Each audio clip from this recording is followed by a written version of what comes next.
À lui seul, il crée l'ambiance et donne de l'allure à nos intérieurs. Hier, simple outil pour s'éclairer, aujourd'hui sacré accessoire de décoration. L'abat-jour, cet objet de luxe prend vie avec tous ses atours dans un atelier d'artisanat. Ce dernier le façonne et le sublime dans la commune de Cocody, précisément à la Riviera 2. Il fait partie de ces ateliers qui fusionnent le savoir-faire occidental et africain et le résultat est tout simplement magnifique. Mais que savent les populations du métier d'abat-jouriste? Le micro-trottoir nous en dit un peu plus. Micro-trottoir. Il n'y a pas de succès sans souffrance et la réussite est au bout de l'effort. Voilà, à force de persévérer, je pense qu'ils vont trouver aussi leur label dans ce sens-là. C'est qu'aujourd'hui, on crée des sociétés qui ont eu une certaine dimension. Ils ont commencé comme ça. Tout est une question de label. Si ce que tu fais, tu penses que tu peux labelliser ça demain, je pense que le matériau que tu utilises n'a pas d'importance, mais c'est le label que cela peut apporter à ton produit qu'il faut voir. Donc, je leur demande de persévérer. Ils sont sur la bonne voie. Parce que ces gens-là, ils ne sont pas comme nous. Il faut imaginer chaque fois. Il faut toujours créer de nouveaux. Puis, il faut chercher des nouveaux matériaux. Comme maintenant, actuellement, on parle de trucs jetables. Même nos bouteilles, là, les plastiques, là, des gens qui transforment ça en abat-jour. Et puis, c'est joli à voir. C'est des gens qui créent toujours. Et moi, ça me plaît comme ça. J'aime tout métier où les gars se mettent à chercher. Je pense qu'ils veulent mettre en exergue les matériels de l'Afrique, en fait. Parce que tout le monde ne connaît pas le continent africain. Tout le monde ne sait pas ce que l'Afrique utilise naturellement. Donc, pour moi, je crois que ça peut mettre en exergue encore. L'abat-jour est un élément important dans la décoration intérieure et l'artisan abat-jouriste a toute sa place dans un secteur économique en pleine expansion. Qui est-il? Voici la réponse. Le petit Dico. L'abat-jouriste crée, restaure ou personnalise des abat-jours en tenant compte de l'aspect décoratif et fonctionnel du luminaire. Personnaliser un abat-jour permet d'ajouter à son intérieur une touche décorative unique. L'abat-jouriste peut travailler tout type de luminaire, du lustre au lampadaire en passant par la lampe de bureau. Après l'invention de l'ampoule, l'abat-jour fait son entrée dans les arts décoratifs. À la fois utile et décoratif, il est décliné dans de nombreux styles et matériaux. Il révèle dans votre maison une certaine gaieté et un esprit très tendance. En effet, cette double portée est un supplément qui se verrait au-delà de sa luminosité. L'abat-jour cache alors bien de secrets qui seront révélés dans quelques instants par un abat-jouriste. Nous allons donc percer le mystère de cet art ancien qui continue de séduire nos yeux. Préparez-vous à entrer dans l'univers illuminé d'un abat-jouriste, touchant du doigt ses conditions de travail. Rencontre avec. Nous sommes non loin de l'échangeur de la Riviera 2 pour faire quelques emplettes. Et de là où je suis, j'aperçois un centre artisanal où l'on fabrique des abat-jours. Je vais me rapprocher et mieux comprendre. Bonjour. Bonjour monsieur. Je suis intéressé par ce luminaire qui est juste posé sur la table. Les prix varient de combien à combien? Bon, les prix varient de 20 000 jusqu'à plus. Maintenant, nous sommes designers, fabricants, c'est-à-dire nous fabriquons des abat-jours selon les critères et les préoccupations des clients. En gros, du sur-mesure. Du sur-mesure. Et comment s'appelle notre abat-jouriste? Ouattara Lassina Mohamed. Comment démarre ton aventure en tant qu'abat-jouriste? Bon, l'aventure en tant qu'abat-jouriste, c'est dans la famille. Hein. C'est le père qui a commencé tout et tout. Et nous, on suit la feuille de route, quoi. Après, c'est un peu difficile. Avec l'amour de la chose, ça vient, l'inspiration vient tout doucement, quoi.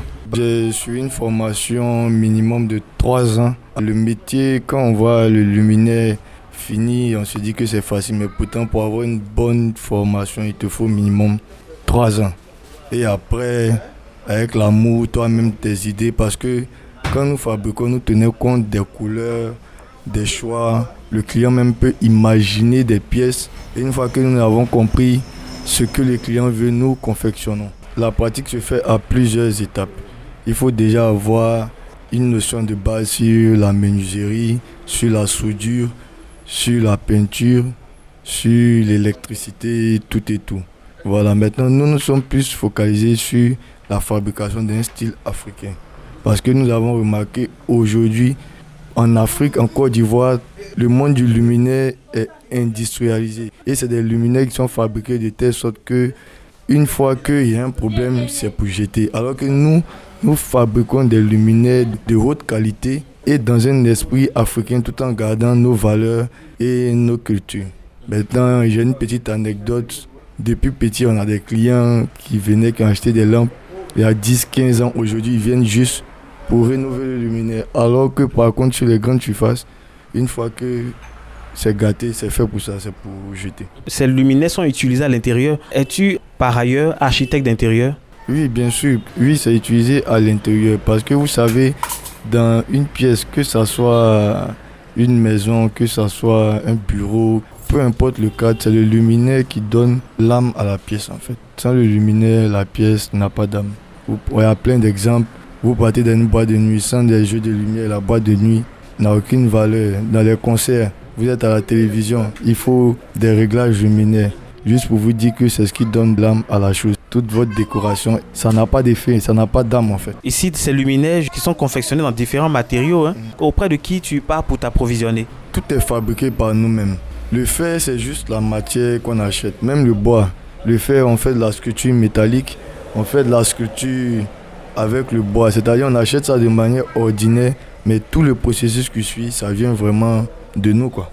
Voilà, tout est fabriqué en interne ici. Lorsque je suis rentré ici, j'ai été émerveillé de voir ce luminaire qui est posé sur la table. Encore plus émerveillé par ce luminaire qui est comme un arbre. Les branches composées de lampes.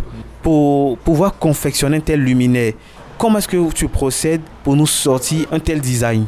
Pour faire un tel design, ça peut te prendre maximum 1 mois, 10 jours pour confectionner un design comme ça. Maintenant, après, c'est l'inspiration et dans tout domaine, il y a un secret. Dans l'art, c'est le mystère qui fait que l'art a de la valeur. Sans le mystère, l'art n'est rien, c'est juste un peu ça. Et en dehors de ce luminaire-là, il y a celui-là aussi qui est fait en fer forgé. Il faut faire passer le courant. Comment tu procèdes pour nous sortir un tel luminaire en dehors du précédent luminaire? Bon, la procédure est simple. Il faut déjà que la pièce exprime quelque chose. Vous voyez, maintenant, après, le fer forgé, c'est, comme je vous ai dit, c'est de la sculpture métallique. Le système électrique, on l'adapte de telle sorte que tout soit cohérent avec des fils qui rentrent vraiment dans les normes électriques, quoi. Maintenant, la lampe passe à plusieurs étapes. Il y a la fabrication, parce que c'est du métal. Après, il y a la roue, il faut certains produits pour adapter ça pour une longue durée. Et il y a plein de petites choses, quoi, qui tournent autour de ça. Donc c'est ce qui fait que souvent quand tu exprimes le prix de l'article à un client, si c'est pas un passionné d'art, il ne comprendra pas. Parce que là, le prix d'un truc, d'une œuvre d'art, c'est le temps qui a été mis pour confectionner la chose et non pas la chose. Et lorsqu'un client arrive ici, dans cet atelier, et veut un luminaire, est-ce que toi, tu as un catalogue que tu présentes au client ou c'est le client lui-même qui imagine son design et vous le sommez ensuite? Bon, généralement, d'abord, on n'a pas de catalogue pour ne pas être limité sur la fabrication, parce que nous on cherche à innover et on fait que des pièces uniques. Il y a des pièces qu'on fait, c'est 10 exemplaires. Toi tu as la pièce en Côte d'Ivoire, vous êtes peut-être 10 seulement à avoir que cette pièce là. Hormis ça, bon, on a une clientèle qui est un peu différente du grand public parce qu'il faut déjà aimer l'art.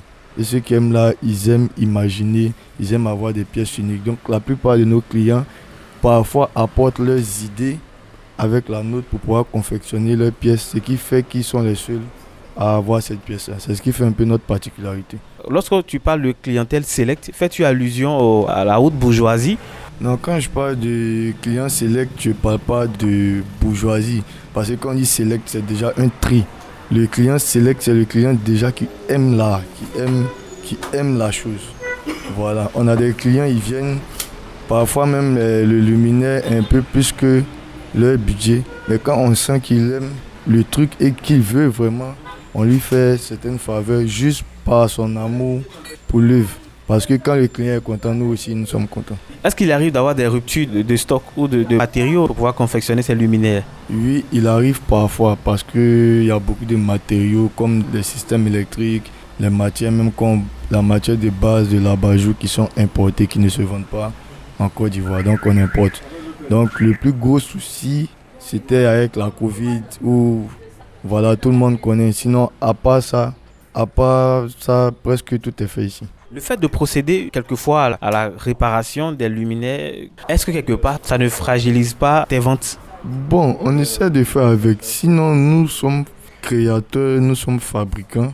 Et le côté réparation, c'est juste pour aider une certaine classe de clients parce que comme on vous l'a dit, le marché est inondé de trucs industriels, c'est-à-dire très fragiles, qui se gâtent très vite.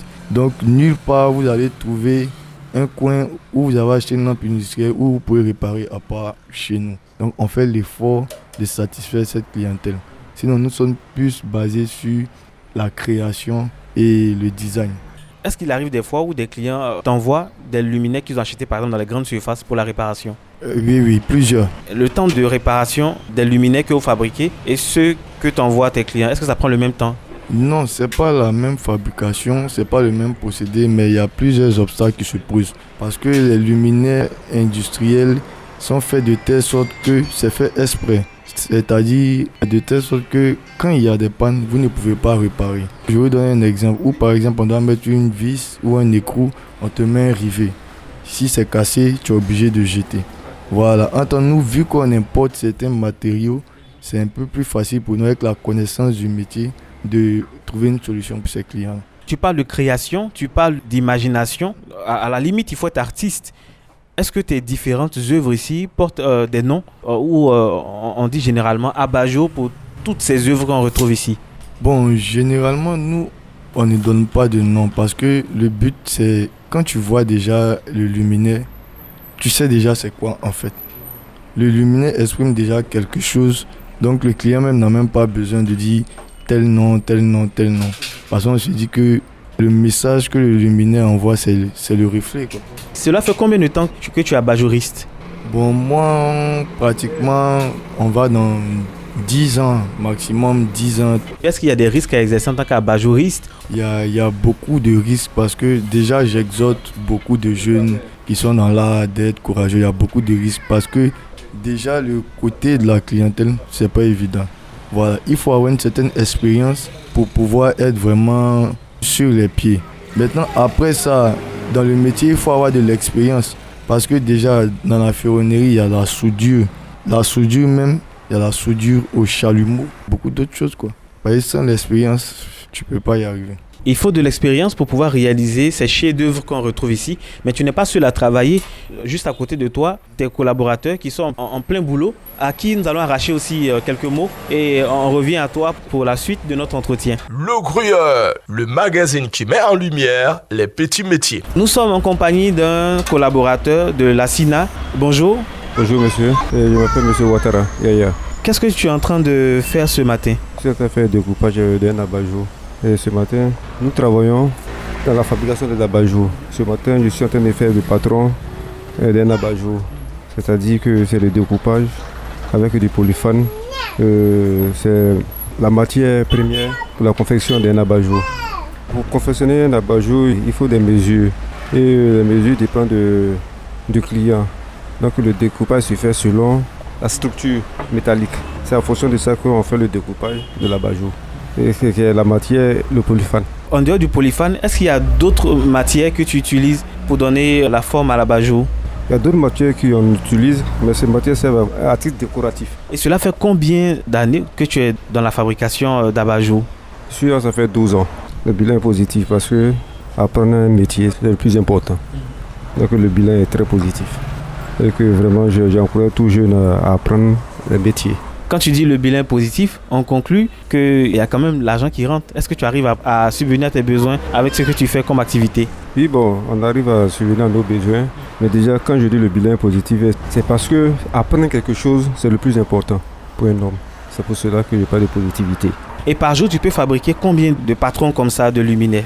Je peux fabriquer 5 par jour. Bon, ça dépend aussi de la commande, mais dans la journée, dans l'activité, je peux faire 5. Bon, aussi, la commande au-delà de là, ça dépend du temps. Je peux en faire plus. Et nous allons te laisser terminer ton travail, te souhaiter une bonne journée. Ok, merci bien, monsieur. Nous sommes de retour avec la SINA pour terminer cet entretien. Tu évoquais précédemment, il y a de grandes surfaces qui proposent aussi des luminaires. Mais est-ce qu'en dehors de cet atelier-là, vous arrivez aussi à exposer vos luminaires dans ces grandes surfaces-là? Bon, en dehors de cet atelier, nous sous-traitons avec certaines entreprises. À part ça, nous avons notre propre identité à nous. Même partout où vous partez, quand vous voyez nos luminaires, on sait d'où ça vient déjà. C'est ce qui fait notre particularité.